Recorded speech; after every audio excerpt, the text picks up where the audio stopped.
Shalom, shalom. First and foremost, I want to give all praises, glory, and honor to Yahweh, Bahasham, Yahweh Shai, Bahasham, Rachak Wadash. Double honors to the apostles and elders of Great Millstone. Salutations. Much love and respect to you, Akim, out there pushing this word out in truth and sincerity. And this lesson is going to be going into Revelations, the 18th chapter, and Babylon the Great. Okay. This is a simple chapter, once you learn it, but I'm going to go through it because, we have people who, are newly coming into this truth, and also as a refresher, we'll see where the spirit leads. So according to prophecy, America is known as Babylon the Great, or the daughter of Babylon, right?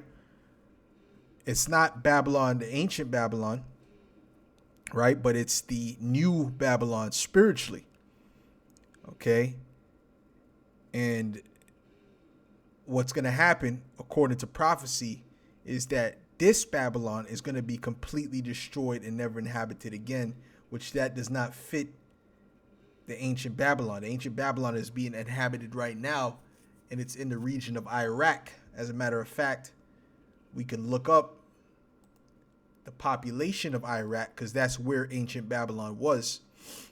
And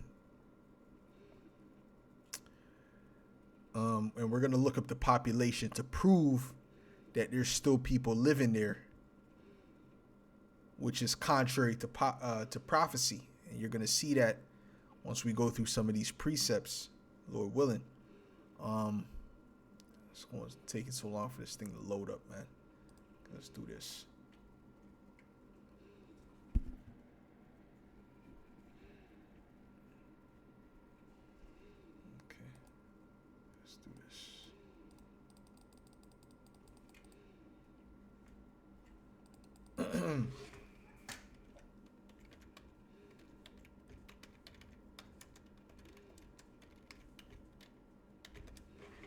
Okay.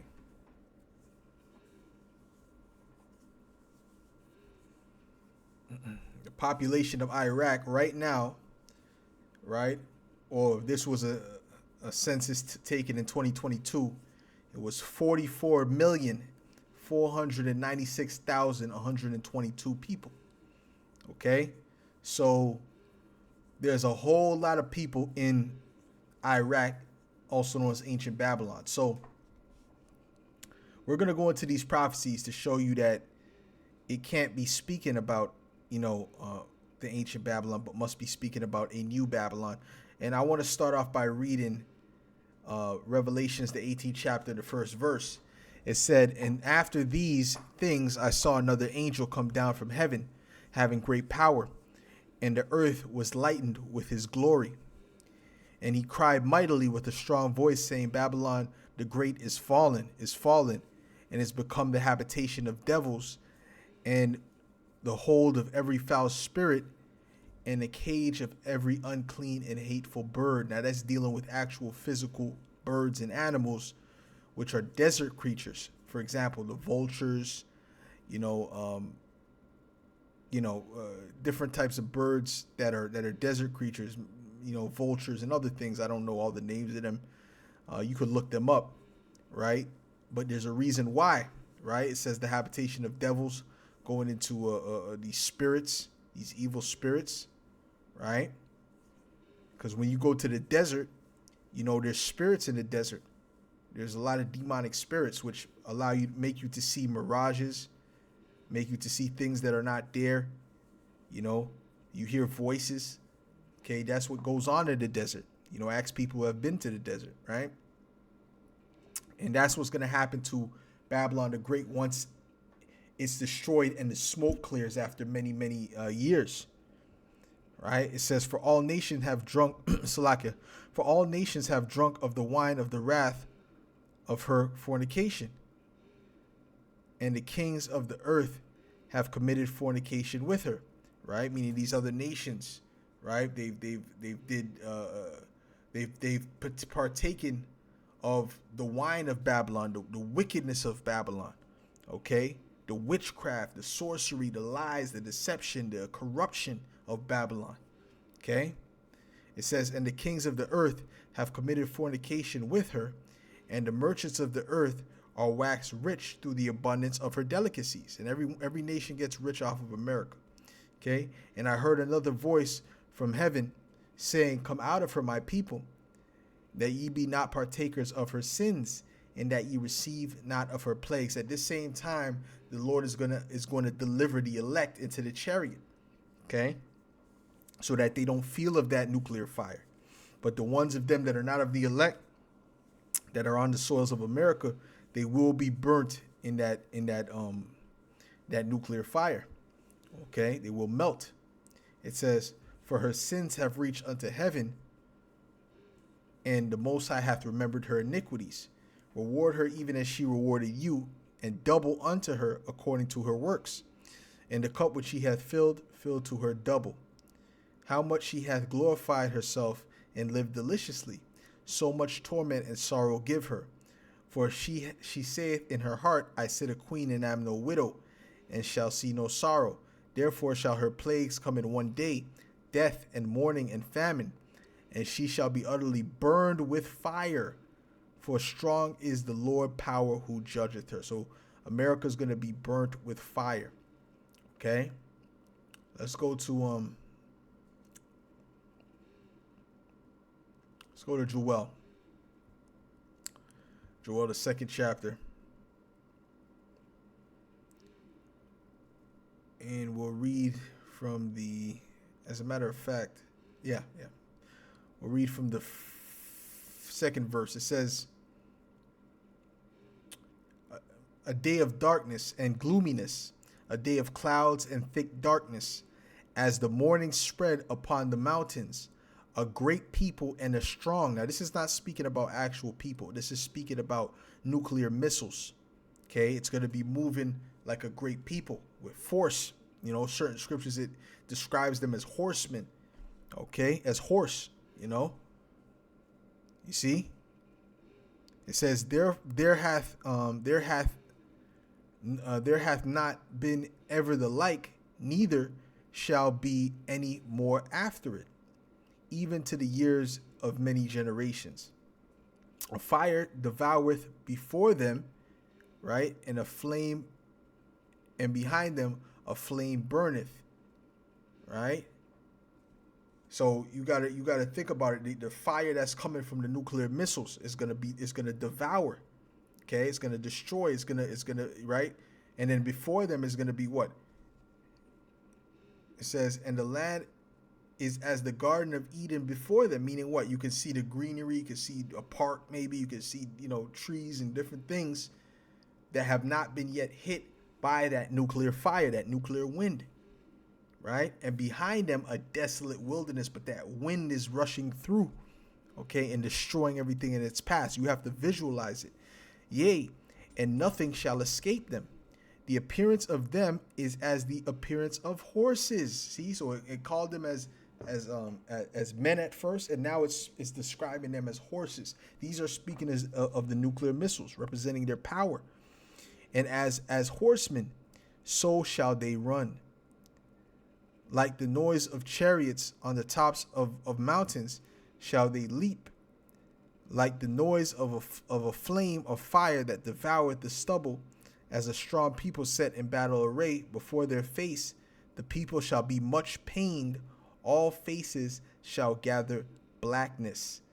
Okay, they're gonna feel very much pain from that nuclear fire, and the Heavenly Father is gonna make sure that they feel it, that their spirit is in their body to feel that burn, because that's the finale of judgments right there. It says, they shall run like mighty men, they shall climb the wall like men of war, and they shall march every one on his ways, and they shall not break their ranks, neither shall one thrust another. They shall walk every one in his path, and when they fall upon the sword, they shall not be wounded. Meaning, none of them are going to break their ranks. They're all going to be in formation, and none of them are going to hit each other and be struck down by another one. No, they're all going to hit their target. Okay, that's what it means. They shall run to and fro in the city. They shall run upon the wall. They shall climb up upon the houses. They shall enter in at the windows like a thief. The earth shall quake before them. The heavens shall tremble, right? Why? Because once those nuclear missiles hit, there's going to be a great earthquake, the greatest earthquake to ever hit the earth. Okay, the sun and the moon shall be darkened, and the stars shall withdraw their shining. Okay, matter of fact, let's go to a precept, because the earthquake that the nuclear missiles is going to the earthquake that the nuclear missiles are going to cause is going to kill a lot of people worldwide. You know, see, this is Revelations 11 in verse 13. It says, matter of fact,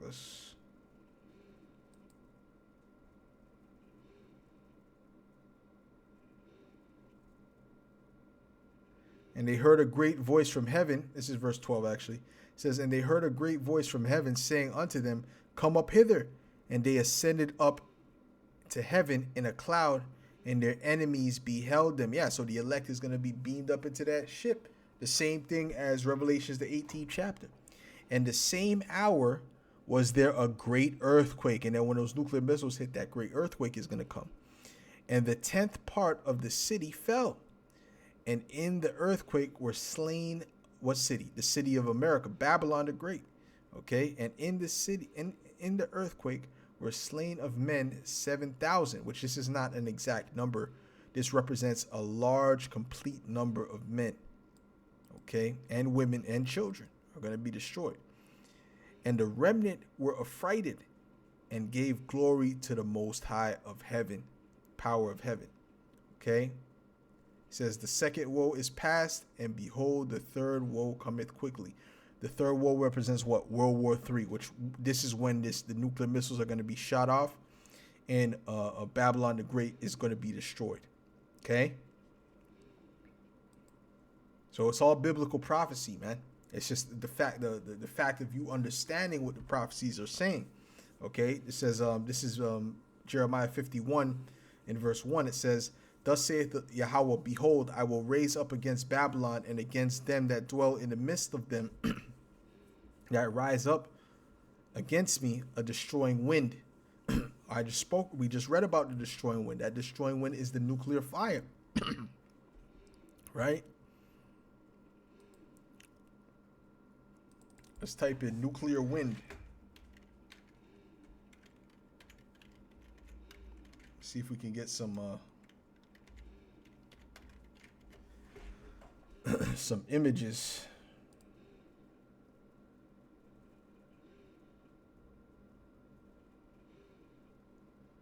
Well, no, that's not what I'm looking for. Nuclear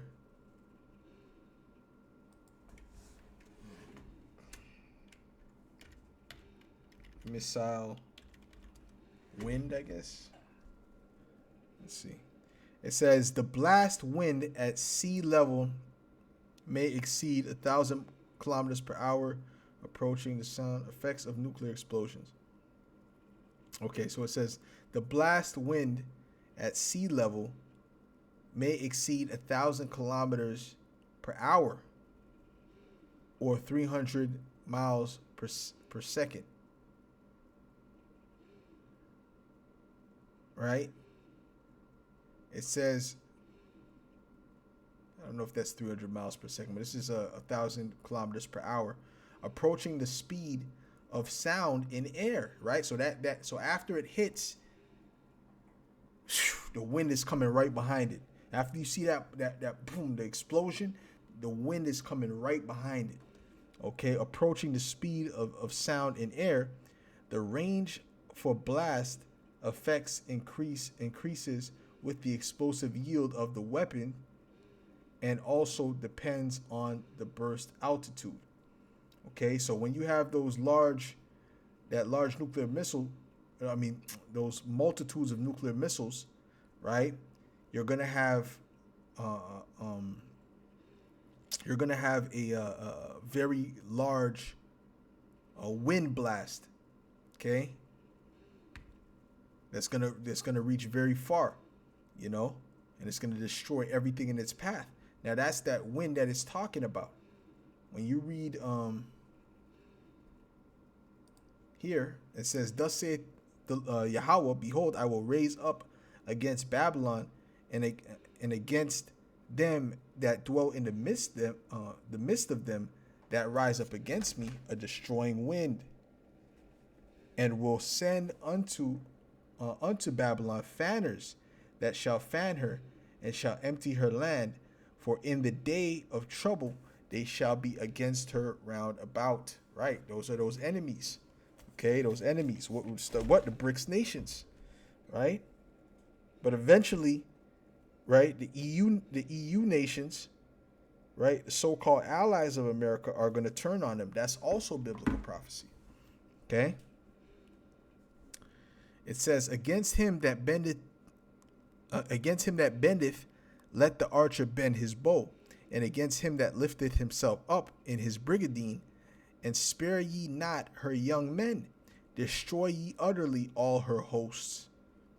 Okay, thus the slain shall fall in the land of the Chaldeans, and they that are thrust through in the streets. Okay, so let's go to, matter of fact, let's go down to, let's continue. It says, for Israel hath not been forsaken, nor Judah of his power, of Yahweh of hosts, though their land was filled with sin against the Holy One of Israel. Flee out of the midst of Babylon, and deliver every man his soul. You're supposed to flee spiritually, right? And you're supposed to cleave unto Yahweh Shai and leave from the ways of Babylon, okay? And thus you will be delivered out of Babylon. That's what it means. Okay, doesn't mean you take a passport and you fly somewhere. Because if you're wicked, if you're not doing the right thing, you're still going to be destroyed no matter where you go, right? So it says, "Be not cut off in her iniquity," because then you will be cut off in her iniquity by be partaking in the nuclear fire if you're still on the earth by that time. For this is the time of Yahweh's vengeance; he will render unto her a recompense. Okay. Babylon hath been a golden cup in Yahweh's hand, that made all the earth drunken. Right, so that's dealing with their philosophy. They spread their wicked philosophies and ideologies worldwide. Okay, the nations have drunken of her wine, therefore the nations are mad. See, they tried to go to Uganda. Remember, Kamala went to Uganda trying to tell them to be more alphabet-like, be more like America, and accept the alphabet people. Okay, and they weren't accepting that. Okay. But that's that wine. See? It says, Babylon is suddenly fallen and destroyed. Howl for her. Take balm for her pain. If so be, she may be healed. And the thing is, they force the wine down these nations' throats, man. Okay? And threaten these nations. And sometimes they'll take out their leaders if they don't comply. Right? Right?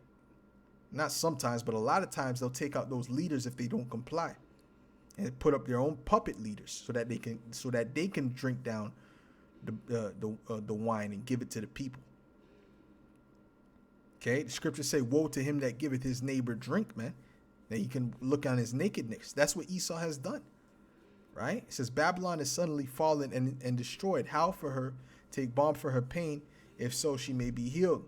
We would have healed Babylon, but she is not healed. Forsake her and let us go, every one into his own country, for her judgment reacheth unto heaven and is lifted up even to the skies. Right? So there's going to be a time where these nations are going to want to go back home, which a lot of them want to go back home now because they're seeing the reality.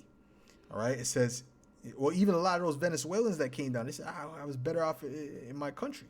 They promised me this, that, and the third, and some of them were saying that they wanted to go back.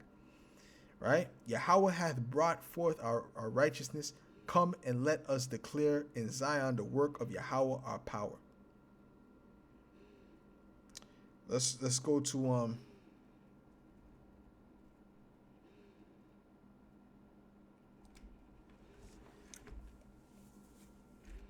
go to Isaiah the 34th chapter.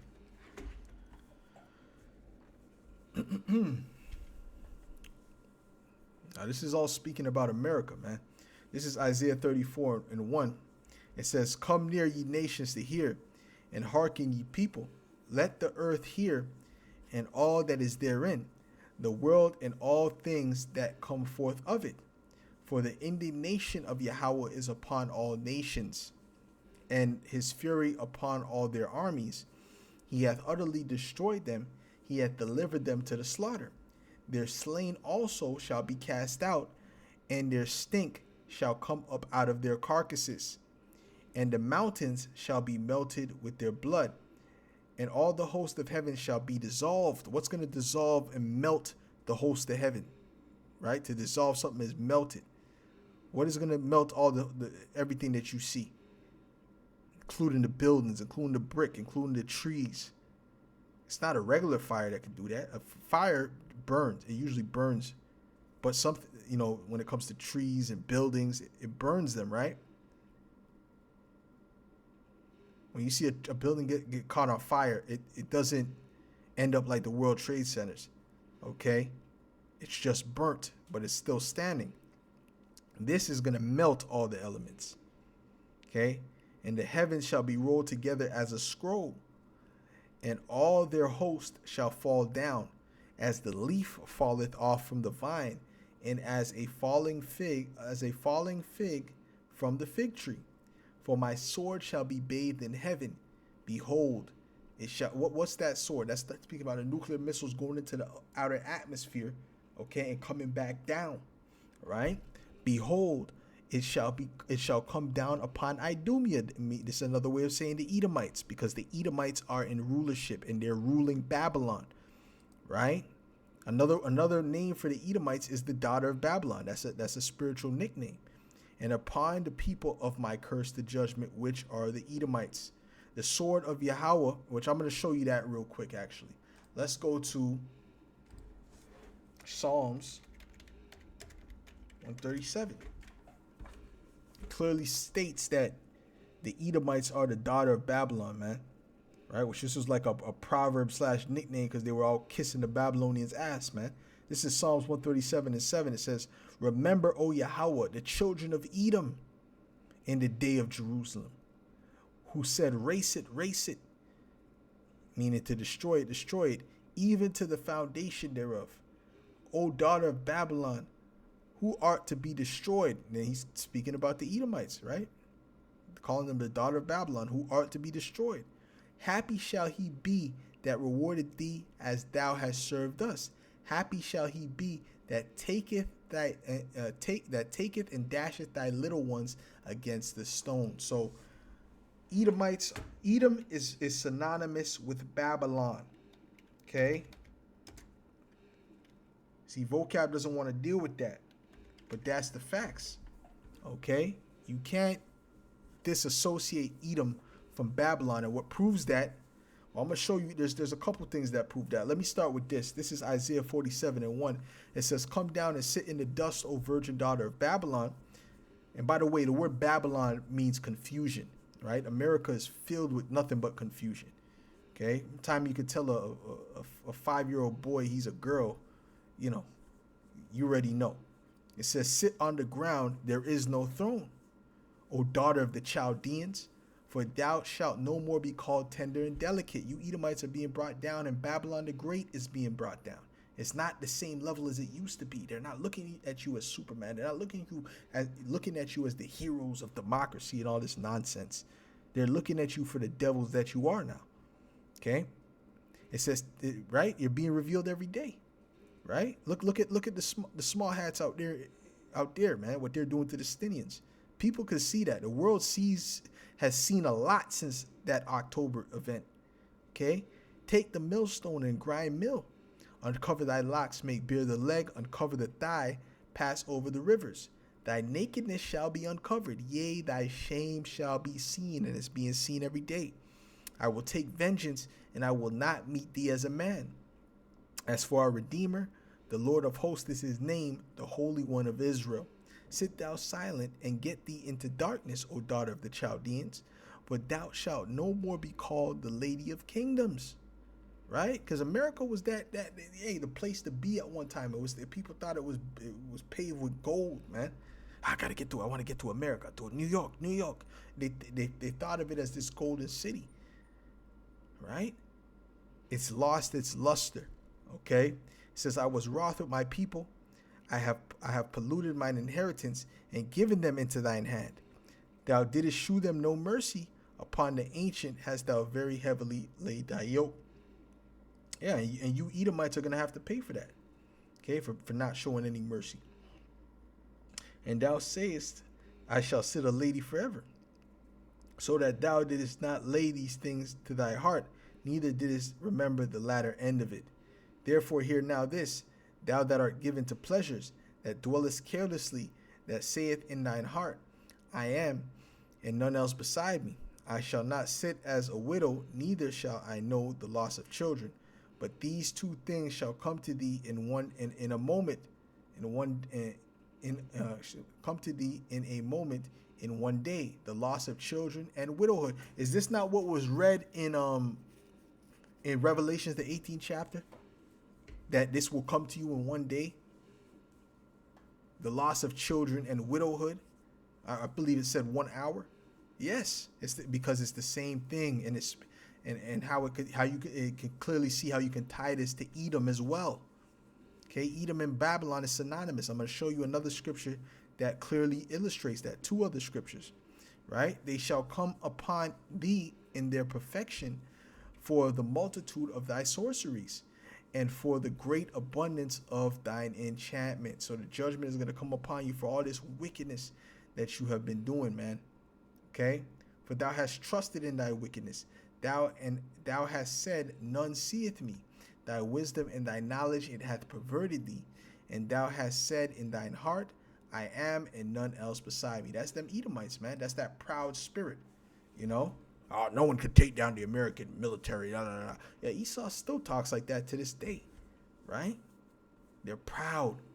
Oh, if there's a race war, you blacks will lose. So you better not. Right? That's that pride, man. Hey, Yahweh Shai is gonna humble the how does the scripture say? Humble the haughty looks, roughly paraphrasing. Basically, he's gonna humble you, man, when he comes back and takes you down, man. So, anyways, let me go to what I was talking about. This is Jeremiah 49. So Jeremiah 49 and Jeremiah 50 clearly illustrate that Edom and Babylon are synonymous because the Edomites ruled the new modern day Babylon, not the ancient Babylon. The ancient Babylon, also known as Neo-Babylon, was ruled by the Assyrians. Not that Babylon. I'm speaking about the Babylon of today, which is America. This is Jeremiah 49 and 20. Now listen closely. It says, therefore hear the counsel of Yahweh, that he hath taken against Edom. All right, it's the counsel against Edom, and his purposes that he hath purposed against the inhabitants of Teman. Surely the least of the flock shall draw them out. Surely he shall make their habitation desolate with them.